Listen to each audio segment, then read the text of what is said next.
All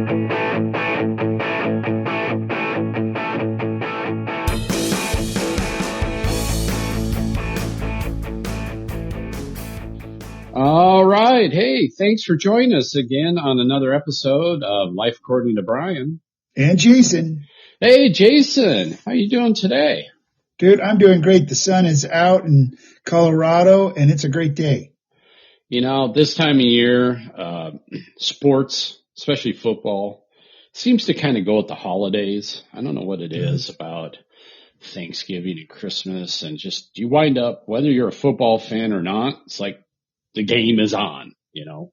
We traveled a little bit for the holidays, and, you know, I'm hanging out with people that don't necessarily love football, but the game is on. So let's dive into this today. Why do you think, or how does sports help with, say, family relationships or friend relationships? Yeah, I was thinking about this as we were talking the other day, Brian. You know, there's certain subjects that lend to it. And of course, it depends on who you're talking to. But sports, it's on TV, it's present everywhere. But we could be easily talking theater, dance, you know, any other topic when we're saying this. But sports, like in Colorado, we're very lucky in that the Nuggets, the Avalanche, the Broncos are doing great.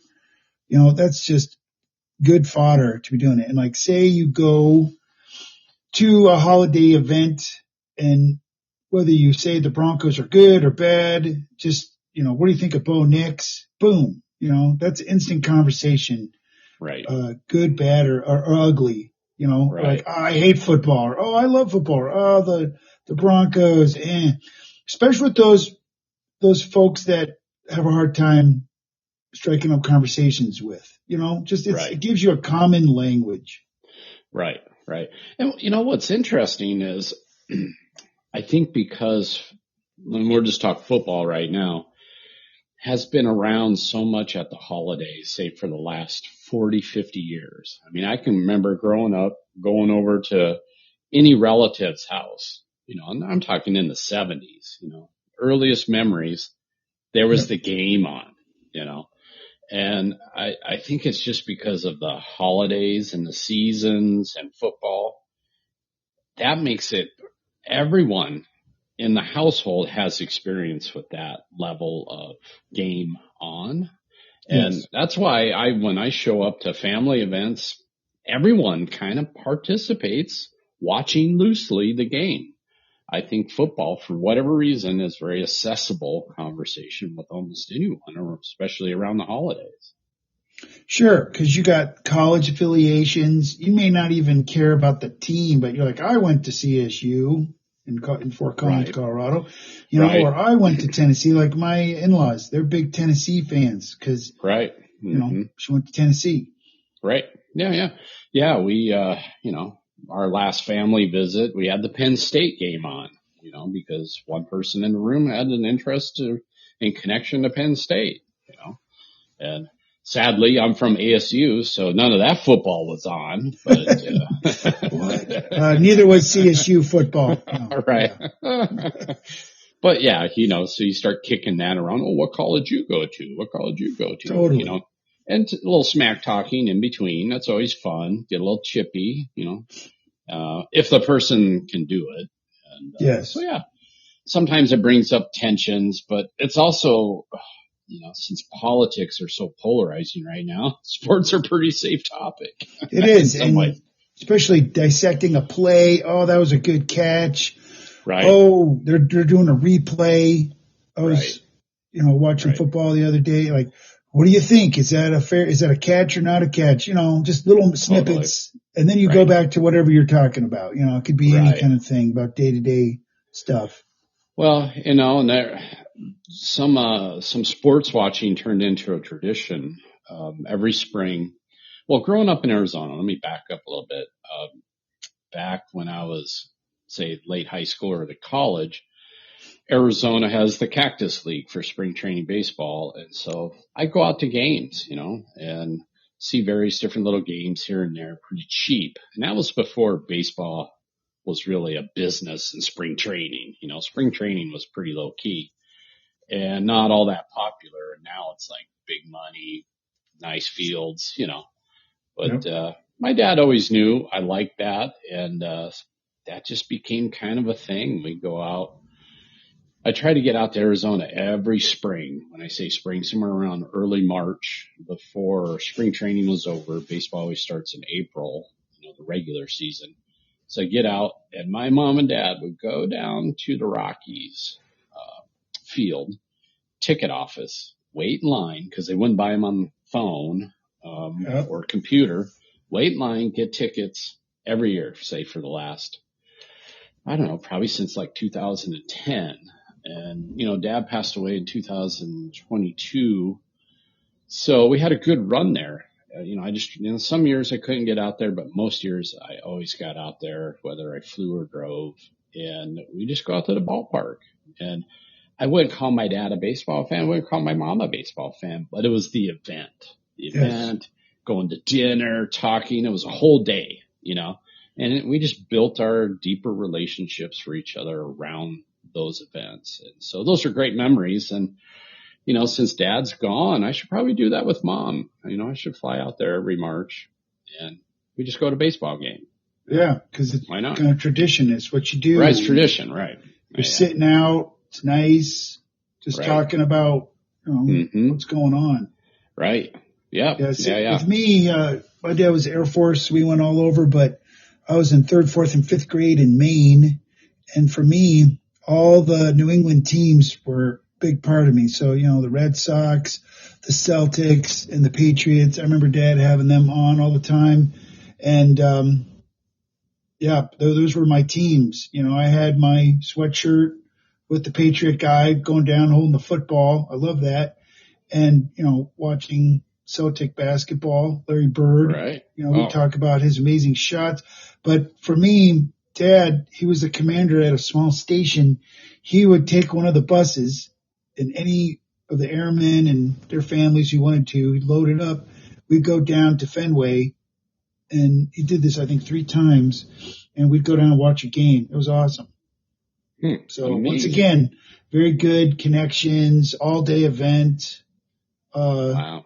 It was very good. So once again, sports, but once again, we could be saying theater when we say all this. It could be, could be something any kind of thing. But speaking of that, I have 2 kids. You have 2 kids. And one of the things I talk about, say with my daughter, is we both love biking. When I say biking, like gravel biking, mountain biking.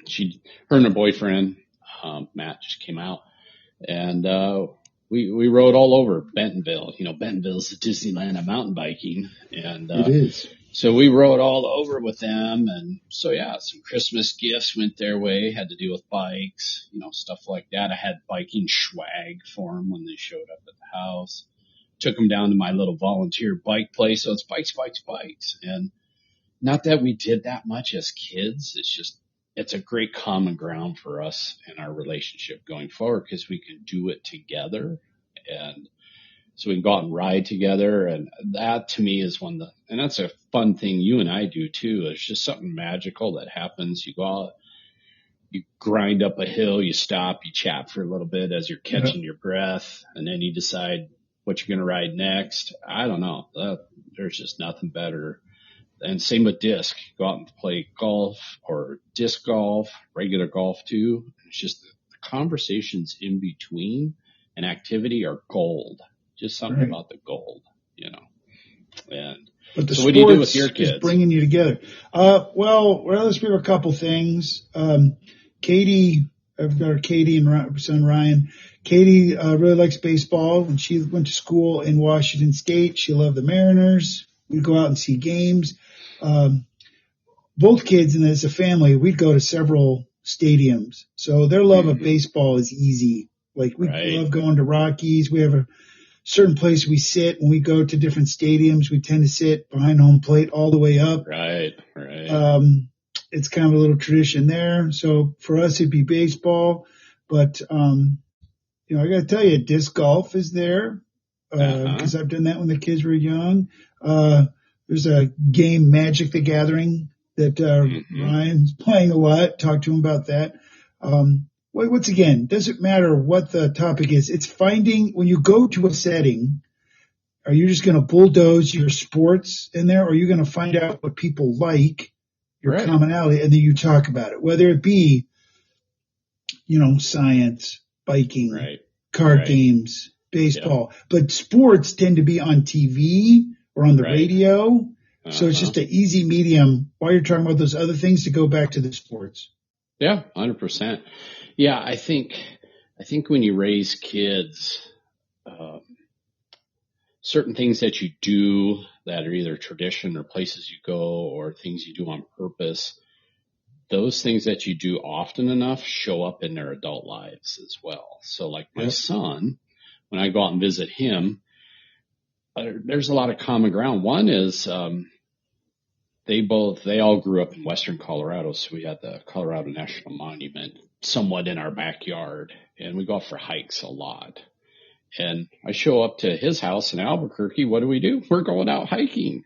It's just in the neighborhood, but they have these cool paths in their neighborhood, and we just go out in the evening, talk, walk.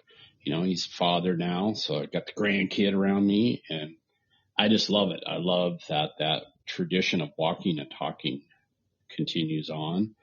And then, him and I talk about leadership because he's in a leadership role, so we have that common ground. And, he's science minded, so I don't mind geeking out with him. Mostly I just ask him questions because, he knows the current world of science and tech. And so I'm just a big sponge, but it's those patterns that you built when they were younger that shows up in the relationships. And, my daughter, she's getting back into skiing, so I'm so excited. Maybe I can get back to Colorado and ski with her again at some point. And yeah, who knows? But that's how I think you and I are going to maintain pretty strong relationships with our kids, is the things we did with them in their childhood. Sure. And me and you, we love sports in different ways. We love going to ballparks, all kinds. Small, big, doesn't matter. Actually, the small ones are awesome. You have a minor league team near you. I love coming out. When I do, I go like, okay, when's the game? And, cause when you go, you watch the game, but you also just talk and do other stuff. I don't know. Yeah. Sports are such a great, I don't know, connector. Whether you, once again, I hate sports, or really why, blah, blah, blah, or I love sports. Well, I have to say, I've been to the Broncos a few times, and one time you and I went. I don't know, you got tickets. We were down pretty low. It was pretty good. I was not a fan. I'd rather watch football on TV because why? I can talk. Yes. Football is so loud. It was not conversational by any means in my mind. All the multiple times I've gone, it seems like football crowds, maybe the same goes for soccer. I don't know, but like baseball kind of has peaks and valleys in the game. And in the valleys, you're chit chatting, right? And then, it gets busy and then it plateaus again for a while. I did not find that to be intuitive with football. So that's why I think going forward, I'd never spend money on an NFL game because I enjoy watching football with friends and family much more in the home because we can have conversation. Hockey's good. We've been to some Avalanche games. There's a little ebb and flow because they got a stop period, Yeah, I love the 2 20-minute periods. Those are great. Yeah. Those are great. Yeah. Yeah, so it's funny. It's like there's TV sports and then there's in-person sports that, at least for us, we enjoy more than others. Sure. And I think it has very little to do with the sport. It has to do with the company you take to the game. True. True that. Now, I would say for me, I love all sports going to them, but definitely baseball is my number one for so many reasons. Sure. Well, thinking forward on this, like, our kids are growing up and I'm a grandparent, and of course I sent my little, not quite yet 2-year-old son or grandson, a T-ball set. So there you go. So I'm already working on it going, hey, maybe some baseball. But yeah, future, I'm going, if they're still in Albuquerque, we're going to an Isotopes game when he's Oh old yeah. enough. Oh yeah, we're going. And, so I'm already excited about that stuff. It's like, my son doesn't even know I have that goal. You're going to an Isotope game. Well, heck, man, this coming up summer. He's a little man. Put him in a little shirt, hat. That's adorable. Let's go. Yeah, let's go for a little bit. Go for Let's a little go. bit. All right. See what's up. Yeah, go out in the backyard, play a little t-ball, go to the big game. They're making connections. Oh, bat, ball, look at that. So yeah, it's very exciting. We'll see where it goes. Same thing with bikes. I sent him a Strider bike, before he could even walk. So I'm always a little bit ahead on this stuff. That's right. You're like, I'm thinking, let's go. So I love it. That's how it works. Expectations. Well, once again, that forms connections. You're talking about the bike. They laugh. They talk about it. Same with everything. Yeah. I think, knowing your family all these years, you guys love games. I think a lot of your relationships are spent just sitting there playing different games in your house.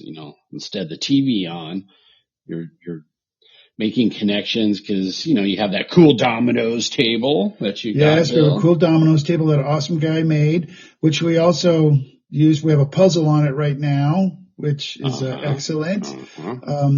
But yeah, no, games are another good way to talk, and just connect. And maybe there's a game in the background, Brian, with the volume turned down, so you can occasionally see the score. I cannot confirm or deny that has happened. But Catan, our listeners, Catan is a great game. So if I had to shout out a game there, unsolicited. I do not know that game. Huh. Settlers of Catan. It's a great game. Right. Well, it's funny. Like Tanis and I play a little bit of games around here. We have a game cabinet. Half of them you've given us, so we'll crack a game out here and there. But when we get together with her family, it's all card games. And man, it's funny. You get to know the other side of people in a game. Sure. Like you can sit on the couch, talk, blah, blah, blah. Oh, we're talking sports. Then you get into a card game and all of a sudden they just become sharks. It's like you just see this other person come out. I just got my butt whooped by, two 90-year-olds playing cards the other night. And, so that's humbling. Let me tell you. It is humbling. While you're watching your favorite team, right.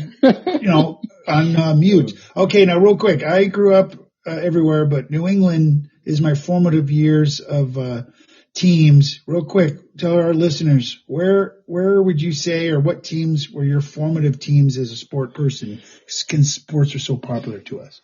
Well, as a kid growing up in South Dakota, I grew up there to about age 11.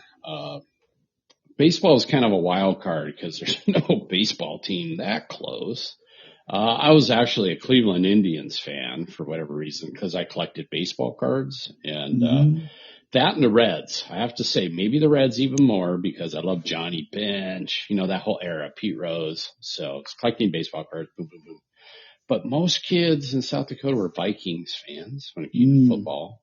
I moved to Arizona when I was going into 6th grade. Now I'm in the land of different, it's not a lot of Vikings fans down there. So this is before the Arizona Cardinals. So then you had influence of California sports or Texas sports. And so I have to say I was more of a Chargers fan living in Arizona. Dan Fouts. Remember Dan Fouts days? Oh, yeah. All those. And so as soon as Arizona started to develop their own kind of sports scene, I moved away to Colorado. But those are my formative years is baseball cards, Cincinnati Reds, Cleveland Indians. Love that. It seemed like Dallas was always on the TV, no matter if you had because they were great. They were called America's team, so they dominated the airwaves back in those days in the 70s and 80s. And now football, it's kind of leveled off a little bit to give a lot of love to a lot of teams. But back then, airwave channels, you only could watch what was given to you. True. So, especially if you didn't have cable, like I didn't grew up with cable, so airwaves Right. it was. Well, another thing with us, sports brought us to say, hey, let's get together. Well, let's do this by going to a stadium. I'm so glad we went to see the Reds play. Right. For not 1, but 2 days. It was awesome. It was great. It was great. It's very important that, I think we talked about this in a past episode of this podcast, is just taking the time to travel somewhere, whether that's just going to a game with a family, maybe even going to the movies, it doesn't matter, but Sure. You took the time to go somewhere and you made it special. Yeah. That I always remember all those trips we've done. Yep. Because we make them fun. So back to the fun goal from our last podcast. Yes. Gotta make driving it somewhere fun. I don't know. No. That's right. Well, dude, guess what? What? We are out of time again. Oh, it goes so quick. Yes. It does. Well, this was a good episode. So I think what I'm kind of hearing is when you do an activity, strengthen your relationships along the way. Yeah. Right? Whatever it is. Whatever it is. I love it. Well, friends, thanks for joining us on this episode of Life According to Brian. And Jason. And until next time, find us on all the streaming apps out there. Leave us a comment or two, subscribe, and let other people know about this podcast, because we're just trying to bring a little bit of happiness and fun to the world. See you next time.